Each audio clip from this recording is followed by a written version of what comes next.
네, 안녕하세요. 반갑습니다. 주식관리력 내기 이정열입니다. 자, 오늘 두산에너빌리티 보도록 할 예정인데, 제가 두산에너빌리티 매수를 했다라고 이전 영상에서도 말씀을 좀 드렸습니다. 매수할 때 당시에는 말씀을 좀 드리진 못했는데, 계좌로 계속 보여드리고 있죠. 모의투자 계좌입니다. 이걸 무료방에서 안내드리고 있는 상황들이니까 종목들이 바로바로 이제 매수할 수 있도록 안내를 드리고 있기 때문에 궁금하신 분들은 무료방으로 입장하셔가지고 봐주시기를 부탁드리겠습니다. 자, 일단 오늘 제가 카카오뱅크 이전에 500만 원이었습니다. 물타기 하다가 1차, 2차, 3차 하다 보니까 어느 순간 500만 원까지 증가됐는데 평균 단가가 낮아지고 주가가 좀 오르다 보니까 수익금이 좀 확대가 됐었죠. 38만 원 가량 수익 중이었는데 지금 수익률이 좀 떨어졌어요. 그래서 한 500만 원, 580인가 그 정도 있었는데 정리를 하고 손실 중인 종목 몇 가지 좀 정리를 했습니다. 자, 몇 가지 정리를 하고 당일 손익을 보면은 12만 8천 원 수익이 돼 있고, 그리고 지금 현재 총 계좌로서 6만 2천 원 수익인 거예요. 그러니까 제가 이전에 손실 중인 종목들은 평균 단가가 낮추는 게 가장 핵심이다라고 말씀을 좀 드리긴 했습니다. 그래서 이렇게 관리를 하다가 비중이 1차, 2차, 3차 추가 매수를 계속 하다 보니까 비중이 높아지잖아요. 그 종목이 수익이 확대가 되면은 전체 계좌가 수익으로 플러스가 전환이 된다라고 했어요.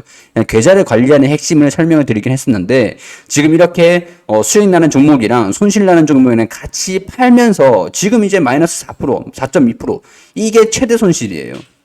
이 종목도 더 추가 매수하면서, 만약에 더 떨어지면 추가 매수하면서 점진적으로 관리를 할 수가 있겠죠. 자, 살려갈 거는 살려가고 정리할 건 정리를 하고 이런 식으로 관리를 해나가면서 지금 일단 시장이 폭락하지 않는 이상이야 이 수익률은 계속 유지를 하면서 수익 챙길 건 이렇게 또 챙기면서 계속 순환해서 가는 겁니다. 그리고 이걸 좀 보여드리기 위해서 모의 투자를 제가 진행을 하면서 말씀을 계속 드린 건데, 최근 12월 1일부터 시장 지수가 계속 떨어지면서 물 타는 것만 보여드려가지고, 드디어 이제 수익 중인 거, 이제 제가 말씀을 드렸던 거를 보여드리기 시작하는 겁니다. 자, 일단 코스피 지수는 120선 상단에 좀 막혀있는 상황들이고, 외국인이나 기관이나 순매수 흐름들을 보여주고 있는 상황이고, 자, 이제 오늘 밤에 소비자 물가지수가 발표가 됩니다. 소비자 물가지수가 6%대까지도 내려왔다라고 하면은 이번 2월 1일에 금리 인상을 하는 게 25bp, 0.25% 가량을 인상시키는 거. 그러니까 긴축의 강도가 낮아지는 것들이 되겠죠. 그렇기 때문에 시장이 안도를 하면서 금리 인상 강도가 점점 낮아지는구나, 안정성을 찾아갈 것이다 라고 보이고, 두산에너빌리티도 코스피 200 종목이기 때문에 결국에는 코스피 지수가 좋은 모습들, 시장 환경이 좋아야 돼요.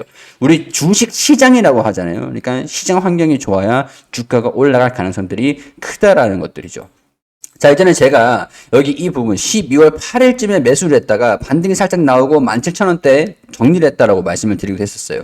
다시 내려오면서 다시 추가 매수를 하고 이평선들이 밀집되는 걸 보면서 여기서 방향성들이 이탈을 하는지 돌파를 하는지 체크를 해나가면서 주가 움직임을 확인을 하면서 결정할 겁니다. 지금 4.3% 정도 수익 구간이기 때문에 떨어진다면 연금을 좀 확보를 하고, 그 다음에 조정을 받을 때 다시 순매수를 하는 것들도 수익금을 합해가지고 대응을 잡을 수 있기 때문에 일단 저는 제가 최대한 유리한 매매를 진행을 할 겁니다. 자, 일단은 여기 이 부분들 이전에 17,000원 부분 돌파를 못하면서 조정을 받았습니다. 이거를 한 차례 더 슈팅 흐름들을 보여주고 약간 상단 부분 121선에 저항을 받고 있는 상태인데, 이번엔 조금 양상이 다른 것 같더라고요. 외국인의 순매수 계속 쭉 보여주고 있고, 개인 투자들을 좀 매수를 한 상태인데 이슈가 있습니다. 아랍에다가 방문했어요. 기업인들과 다 함께 방문을 했습니다. 자, 원전 에너지 수혜가 기대가 된다. 세일즈 외교. 사실 단도직입적으로 딱 말씀을 드리면은 여기를 방문했다 그래서 이전에 이명박 정부 시절에 원전 수출을 아랍에다가 첫 원전을 수출을 했어요. 원전 수출을 했기 때문에 또 원전 수주를 받기 위해서 나가는 것들보다는 지금 우리가 원전 세일즈를 하는데 여기에 대한 교과서가 아랍 원전이다. 그거를 이제 확인하기 위해서 화살단으로 파견을 하는 겁니다. 물론 이 아랍 정부랑 방산 그리고 에너지 이런 쪽으로 수소 쪽이라든가 그런 쪽은 좀 더 기대감을 해볼 수는 있겠지만은 원전을 우리가 수출을 하기 위해서 나간 건 아니다라는 거 조금 기대감을 낮출 필요는 있을 것 같아요. 다만 이런 이슈들은 있습니다. 한국, 아랍이랑 원전 추가 기술 이전 논의를 하고 있다. 여기 아랍에미레이트 바라카 원자력 발전소에 한국이 추가로 원전 가정 관련 기술을 이전하는 협력 방안이 논의되고 있는 것으로 알려졌다. 여기 참여한 게 두산에너빌리티입니다. 그렇기 때문에 이런 기술들을 이전하면서 이전료를 받을 거잖아요. 아니면 외교적으로도 조금 뭐 유리하게 협상을 좀 한다던가 그런 쪽으로 기대를 한번 해볼 수는 있겠지만 이미 진행하고 있는 원전을 가지고 또 추가적으로 수주를 받는다던가 그런 이슈들에는 좀 기대를 하기는 좀 어려울 것 같다라는 것들. 이런 것도 참고로 하시면 좋을 것 같습니다. 자, 아랍의 해설단 합류 여기 보면은 두산에너빌리티 여기 보면은 뭐 삼성전자 회장 이재용 삼성전자 회장 그리고 박지원 두산에너빌리티 회장 같이 참여를 했다라는 것들. 자, 대기업 24곳, 중소 중견기업 69곳, 경제단체협회 조합 7곳, 100개 기업이 대표자로 구성이 되고 이 윤 대통령과 함께 순방에 동행을 한다. 이렇게 14일, 17일 아랍을 방문을 하고 그 다음은 스위스로 예정이 되어 있다는 거죠. 자, 아랍에 방문을 하면서 국빈으로 방문을 하는데 원전 방산, 중동의 교두보로 기대가 된다. 우리 이전에 우간다랑 원전 협력을 타진한다는 소식들도 있었죠. 중동, 아프리카, 그리고 유럽까지. 중국이랑 러시아 제외하고 미국이랑 그런 것들을 제외를 하고 다 이제 여기저기 글로벌로 들쑤시고 막 다니고 원전 수주 받아 더 달라 뭐 그렇게 세일즈 외교를 하고 있는 그 일환 중에 하나라고 할 수 있습니다. 이렇게 좀 뭐 국빈으로 방문을 한 다음에 뭐 좋은 소식들 좀 나와주기를 바라봐야 될 것 같은데 막상 어떤 소식들이 나와줄지 모르는 거니까 일단은 뭐 이 정부 입장에서도 막상 가봐야지 뭐 성과가 있는지 성과가 없는지 그런 결과가 나오지 않겠습니까? 그러니까 결과가 나오는 것들에 기대를 하고 있는 상태이다. 18개 부처가 수출 확대, 총력 지원, 원전을 신동력으로 삼는다. 수출 유망 품목을 선정해서 집중 육성한 뒤 부처별 유기적 협력으로 시너지를 내린다. 원전을 비롯한 대형 프로젝트들을 새로운 수출 동력으로 육성하기 위해서 경제 외교도 적극 활용한다. 자, 거기에 그것에 대한 일환이라고 볼 수 있겠죠. 원전은 수주를 받으러 간 것은 아니라고 할 수 있습니다.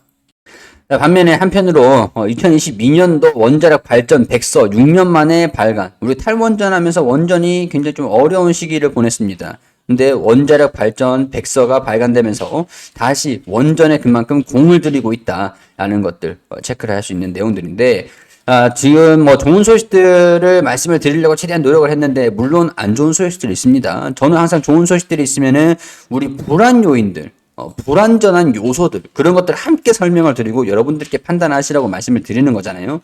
막상 주가에 악재로서 뭐 영향을 준다라고 해도 뭐 제한적이긴 할 거예요. 18조 원으로 기대를 하고 있었던 사우디 원전 입찰이 연기가 됐다. 원전 수출 열기도 노란불을 켜졌다. 빨간불은 아니죠. 왜냐면은 제가 생각했던 거는 이런 겁니다. 지난달 말까지였던 사우디 신규 원전의 입찰 마감 좀 잠잠하다 싶더라고요. 입찰 마감이 연기가 됐다. 아쿠아일로로 치닫던 미국과 사우디 관계가 영향을 미쳤을 것이다. 이전에 우리 이런 상황들이 좀 있었죠. 사우디 정부가 빈산말 왕세자가 한국으로 방한을 했었는데 당시에 네온 관련돼 가지고 이슈가 네온시티 관련돼 가지고 증시에서 증권 시장에서도 굉장히 들썩들썩거렸었던 그때 그 이슈였습니다. 근데 네온시티로 인해서 우리 방한을 했던 것들도 일정이 좀 연기가 됐었던 그런 뭐 선례도 좀 있었죠. 그러니까 그런 것들이 미국과의 원유 석유 이제 생산 그런 것들에 뭐 사우디가 조금 러시아랑 중국 쪽으로 붙는 것이냐 아니면 미국이 뭐 치정 싸움이 조금 있었습니다. 서로 뭐 애정 다툼이 좀 있었는데 여기로 인한 영향으로 미국과의 관계에 영향을 끼쳐서 사우디는 일단은 연기를 좀 시켜놓고 다시 입찰서 제한 시간을 밀어놓고 다시 이제 입찰서를 좀 늦은 시간까지 받을 것으로 볼 수 있는.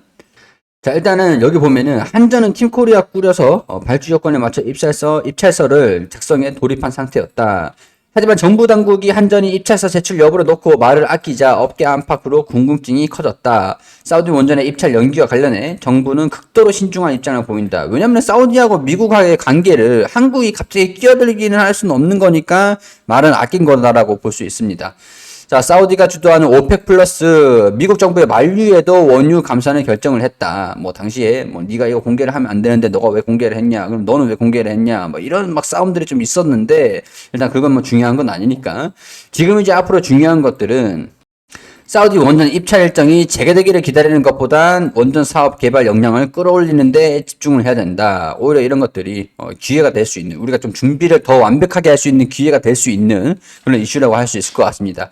자, 지금 이런 소식들도 있었음에도 불구하고 주가가 뭐 긍정적으로 나쁘지 않게 움직이고 있는 상황들이니까 영향은 일단은 제한적일 것이다 라고 판단을 하면서 보고 있는 겁니다. 저도 일단 매도를 하면 매도를 했다라고 말씀을 드릴 예정인데 지금 이제 전반적으로 전체 128,000원, 뭐 지금 이제 5천만원 계좌를 가지고 1,300만원, 이 정도로 계속 운영을 하고 있는 거예요. 야금야금, 일확천금을 노리기보다는 계좌를 계속 관리를 하면서 꾸준하고 안정적인 그런 수익을 목표로 해서 나가는 겁니다. 자, 함께 하실 분들은 여기 이 번호로 무료방이라고 보내주시면은 제가 입장 안내를 좀 드리도록 할 테니까 들어오시면은 무료방에 이런 종목들 다 드리고 저도 이제 매수를 해가지고 움직임들이 어떻다 다 이제 말씀을 드리는 거예요. 참고해 주시고 원하시는 분들은 오셔가지고 함께 하셨으면 좋겠습니다. 자, 도움 되셨다면 구독과 좋아요 부탁드리고 저는 여기서 인사드리도록 하겠습니다. 감사합니다.